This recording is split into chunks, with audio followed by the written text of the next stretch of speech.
Michelle Malkin, who is one of the dumbest political commentators in the country, she's as absurd as they get, right up there with Ann Coulter, she decided to comment on the hunger strike in Guantanamo Bay. Let's listen. You refer to this essentially as jihad theater or Strke Jihad.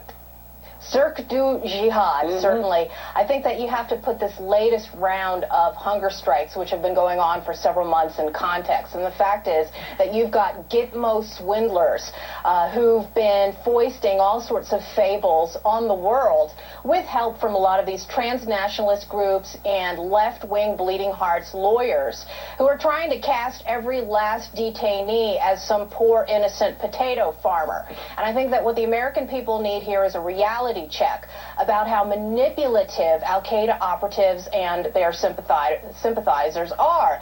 And the fact is that, you know, back since 2005, they have been concocting all sorts of sob stories and victim stories to try and shut Gitmo down. And that is the ultimate goal here. It has nothing to do with any kind of defense of human rights. These people are willingly and deliberately manipulating public and global opinion. So she just said it at the end there, that, oh, no, these guys don't care at all about human rights. They're just bad human beings who actually want to defend Al-Qaeda and jihadists.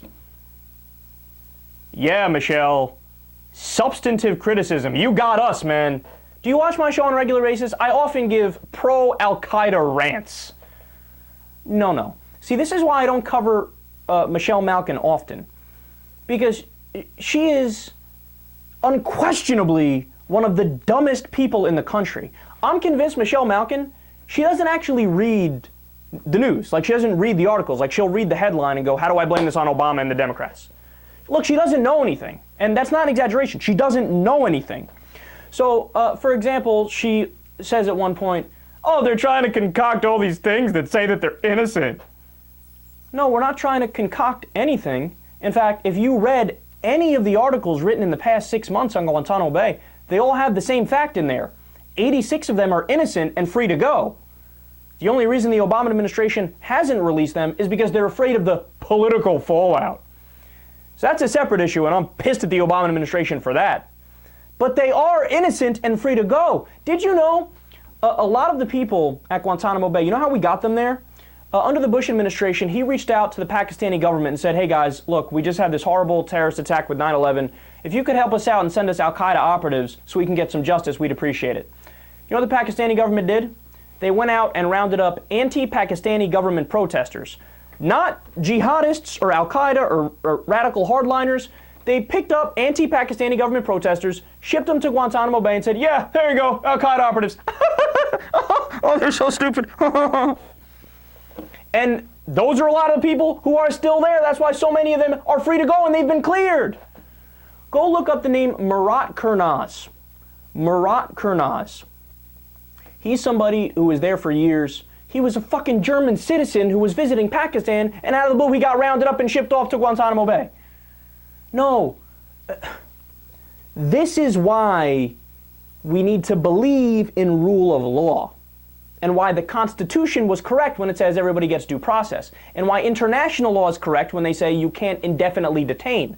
Because the government doesn't always get it right. In fact, oftentimes they get it exactly incorrect.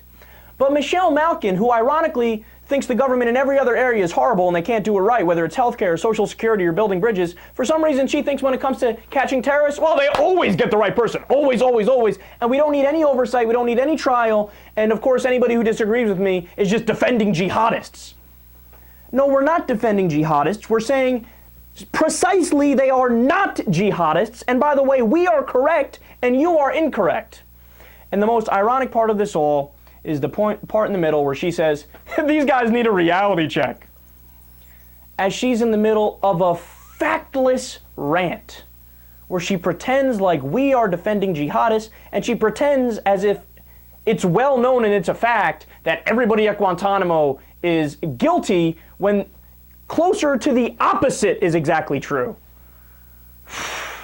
Not a substantive political commentator by any stretch of the imagination, and if anybody is listening to her and taking her seriously, you need your head checked.